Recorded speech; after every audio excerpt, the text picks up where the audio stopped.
Good morning, comic book fans. Welcome back to Comics in 5 Minutes. I'm Revel Shorty, and this is the third week, 3 weeks in a row, where I've done a review where Hayden Sherman's artwork has been involved in it.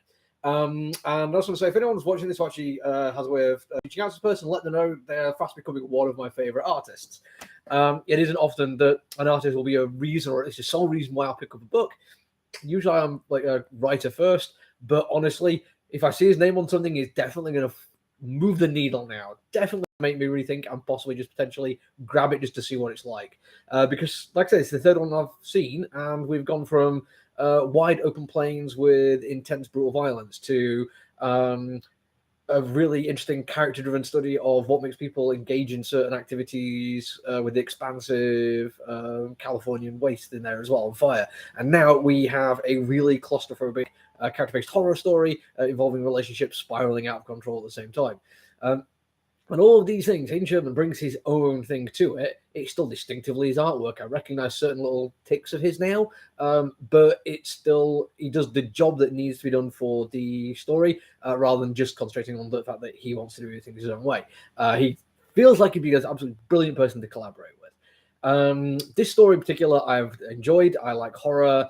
I kind of sorry this is pushed as like a found footage thing, which we don't really get much of a sense of found footage yet, but I feel like they've led into a point where we're now going to start seeing a little bit more of it, and we're going to see that uncover a lot more of the past of what's going on. For the most part, this is actually about somebody who was traumatized as a child by something they don't quite remember.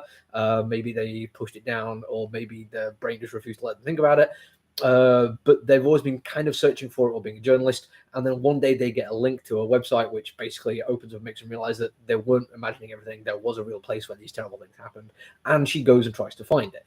This causes a spiral in the relationship. A very well-meaning partner, maybe husband, I'm not 100% sure, who really does their best to understand that this trauma is important to them, and doesn't try to diminish it or say that they shouldn't pursue it, but just wants to make sure that they're still a part of this person's life. They love them after all.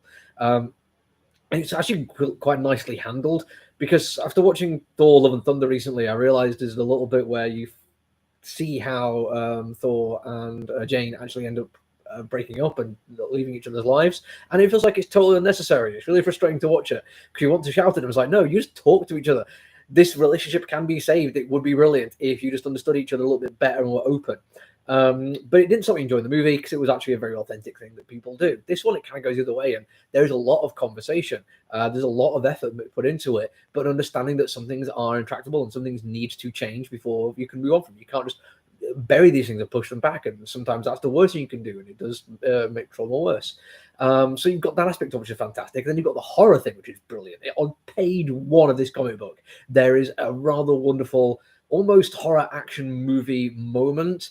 And it's so good that I went back like 3 times before I realized exactly what they were doing, because I was engrossed with everything else that was happening. First off, it's the page layout, which involves using the actual personage as a framing device for it as you go through it, which is quite nice. That took me a second to realize, but I like what they're doing with that, with the dead space behind it, done it as static, which is really quite nice. But then you realize that it's making you look at things in a certain way, in the same way that really good photography and horror camera work will do. But it was only when I'd gone back and realized what they're doing with the frame, and I was, oh, that's really nice. And I looked at it again, start from the beginning, and then I realized there was something in the background.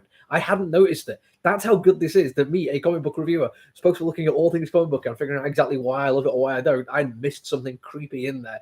But then you notice it and you reevaluate again and go to the top and read back. And it's like, oh, this is really, really good. That kind of thing throughout is fantastic. It's Christopher Sabella on the writing, and they are amazing at this kind of thing. Clearly working well with Hayden Sherman to create this kind of visual narrative, using the form of the comic book in a fantastic way, but not just worrying about that. Sometimes just allowing beautiful art to take place. That is glorious. There's also some really nice bits of 3-point perspective, like top-down, single perspective. All of it just absolutely brilliant and gorgeous. The writing is fantastic, and it does feel like a scary horror comic book in a way that some horror comic books don't quite manage. This does.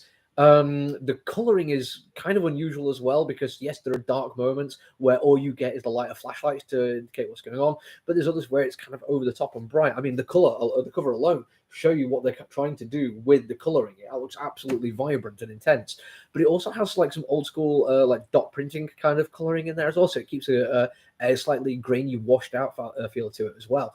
All in all, everything put together makes this an absolutely fantastic comic book, and one that if you want something that's creepy horror rather than slash fiction, slash hack and slash fiction, then this is definitely something worth checking out. And again, the art is absolutely superb. That's it from me today, though. I'll be back tomorrow. Until then, look after each other, everyone. Stay safe. Bye.